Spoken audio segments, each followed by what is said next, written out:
MMV ടോക്കിലേക്ക് സ്വാഗതം. നമ്മളിന്ന് discuss ചെയ്തുകൊണ്ടിരിക്കുന്ന ബിസിനസ് ഓണ്ടർപ്രണേഴ്സിനെ കുറിച്ചാണ്. പ്രത്യേകിച്ച് അത് വിദേശത്ത് വന്ന്, അതായത് അവരുടെ മാതൃരാജ്യത്തു നിന്ന് മാറി നിന്നുകൊണ്ടുള്ള ബിസിനസ്സുകാരെ കുറിച്ചാണ്. ഇതിൽ പല കാറ്റഗറി ബിസിനസ്സുകളുണ്ട്. നമുക്കറിയാൻ പറ്റും, ഇപ്പോൾ നാട്ടിലുള്ളതിലേറെ, അവരവരുടെ നാട്ടിലുള്ളതിലേറെ വലിയ രീതിയല്ല, ബില്യൺ ടേൺ ഓവറുള്ള ആളുകൾ, ഒത്തിരി മലയാളികൾ നമുക്കറിയാൻ പാടില്ല, പല ഭാഗത്തുണ്ട്. പ്രത്യേകിച്ച് അറബി നാടുകൾ, GCCയിൽ പല ഭാഗത്തും നമുക്ക് കാണാൻ പറ്റും.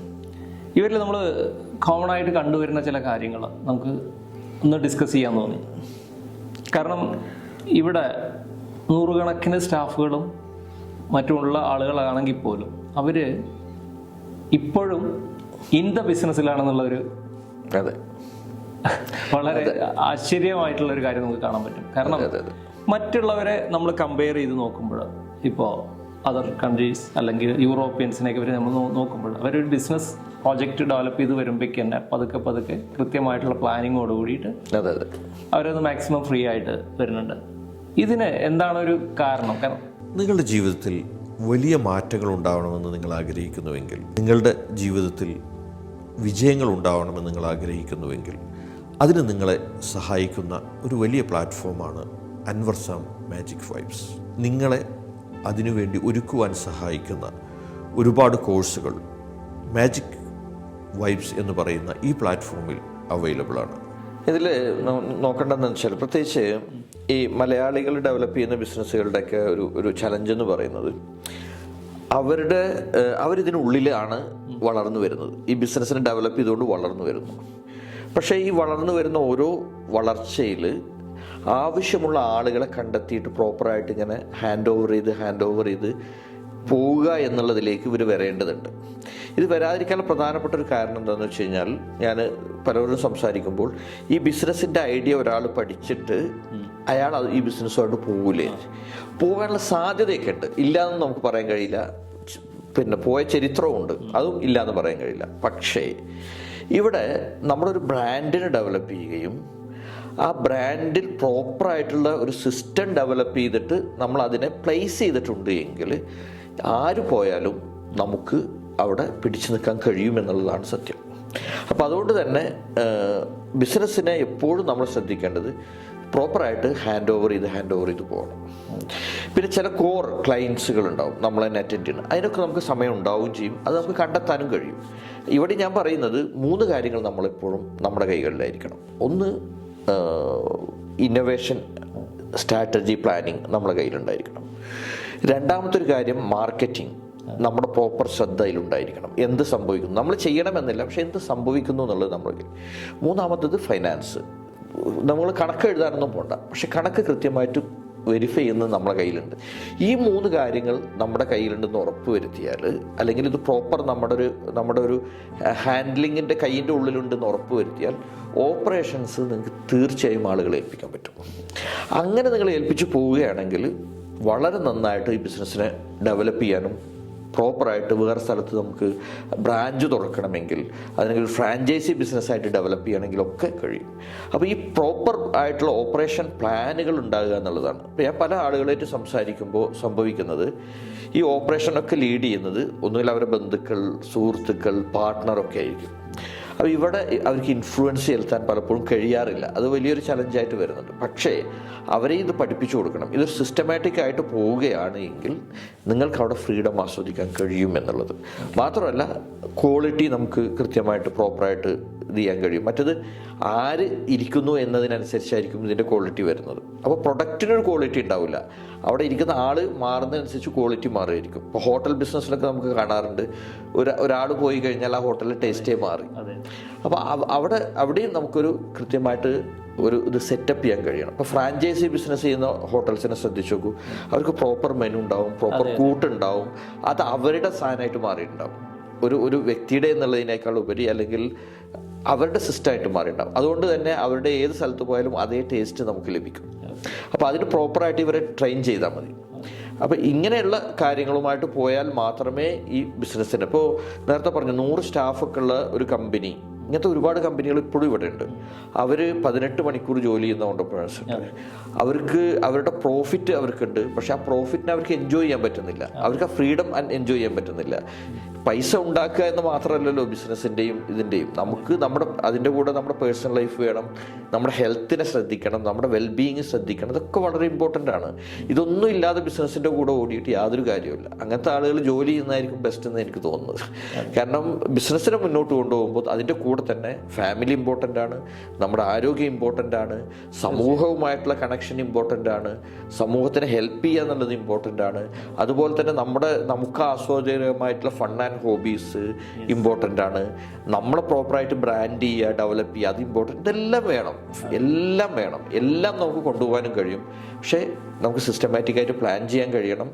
ചില കാര്യങ്ങളൊക്കെ വിട്ടുകൊടുക്കാൻ കഴിയണം, ചില കാര്യങ്ങളിൽ റിസ്ക് എടുക്കാൻ കഴിയണം, ചില കാര്യങ്ങളിൽ നമുക്ക് വിട്ടുവീഴ്ച ചെയ്യാൻ കഴിയണം. അങ്ങനെയാണ് ഈ ബിസിനസ്സിനെ മുന്നോട്ട് കൊണ്ടുപോകാൻ കഴിയും. അതെ, ഇതിൽ പലപ്പോഴും നമുക്ക് കാണാൻ പറ്റില്ല ഈ വിട്ടുകൊടുക്കാനുള്ള ഒരു മടി. അത് തന്നെയാണ് പലപ്പോഴും നമ്മൾ കാണാൻ പറ്റുന്നത്. കാരണം ഒരു കമ്പനിയിൽ വേണ്ടുന്ന CEO ഉണ്ടാവാം, ജനറൽ മാനേജർ ഉണ്ടാവാം, അക്കൗണ്ട്സ് മാനേജർ ഉണ്ടാവും. പക്ഷെ പലപ്പോഴും ഒരു തെറ്റായ ധാരണ ഇവർ തന്നെ അല്ലെങ്കിൽ ഞാൻ തന്നെ അത് ചെയ്താലേ ശരിയാവുള്ളൂ, പെർഫെക്റ്റ് ആവുള്ളൂ എന്നൊരു ചിന്ത, ആ ഒരു ചിന്ത കൊണ്ട് പലപ്പോഴും അങ്ങനെ സംഭവിക്കുന്നതാണ്. അതുകൊണ്ട് ഇവര് ഈ പറഞ്ഞ പോലെ 18 hour അല്ലെങ്കിൽ അതിൽ കൂടുതൽ ഇതിനു വേണ്ടി ബിസിനസ്സിന് വേണ്ടിയിട്ട് വർക്ക് ചെയ്യുന്നത്. അതെ, അതിൽ എനിക്ക് പ്രത്യേകിച്ച് തോന്നിയിട്ടുള്ളൊരു കാര്യം, ഇപ്പോൾ ഒരു ഓപ്പറേഷനിൽ വരുന്ന ഒരു ചലഞ്ച് ഉണ്ടെങ്കിൽ ഈ ചലഞ്ചിൻ്റെ ഫൈനൽ ഡിസിഷൻ ആ ഓപ്പറേഷൻ മാനേജറുടെ റെസ്പോൺസിബിലിറ്റി ആയിട്ട് പോകണം, അല്ലെങ്കിൽ ഓപ്പറേഷൻ ഡയറക്ടറുടെ റെസ്പോൺസിബിലിറ്റി ആയിട്ട് പോകണം. ഇത് ഓണ്ടർപ്രണറുടെ റെസ്പോൺസിബിലിറ്റി അല്ല എന്ന് മനസ്സിലാക്കണം. ഈ ചെറിയ ബിസിനസ് ഡെവലപ്പ് ചെയ്ത് വരുന്നവരുടെ പല ചലഞ്ചും അതാണ്. പല കാര്യങ്ങളിൽ ഫൈനൽ ഡിസിഷൻ അല്ല. പക്ഷേ ഈ ആളുടെ ഡിസിഷൻ എടുക്കുന്നതിന് മുമ്പ് വേണമെങ്കിലും ഒരു അഭിപ്രായം ചോദിക്കാം എന്നതിനേക്കാൾ ഉപരിയായിട്ട് ഇനി നമ്മൾ പറഞ്ഞ അഭിപ്രായമല്ല ഫിറ്റെങ്കിൽ പോലും അത് കൃത്യമായിട്ട് ആ പോയിന്റിൽ എടുത്തുകൊണ്ട് അവർക്ക് തീരുമാനമെടുത്ത് മുന്നോട്ട് പോകാനുള്ള ഒരു ഫ്രീഡം നമ്മൾ കൊടുക്കണം. അതുപോലെ തന്നെ അതിലെ കപ്പാസിറ്റിയുള്ള ആളുകളുടെ വെക്കും വേണം. അപ്പം അങ്ങനെ വെച്ച് പോവുകയാണെങ്കിൽ ഈസിയാണ്.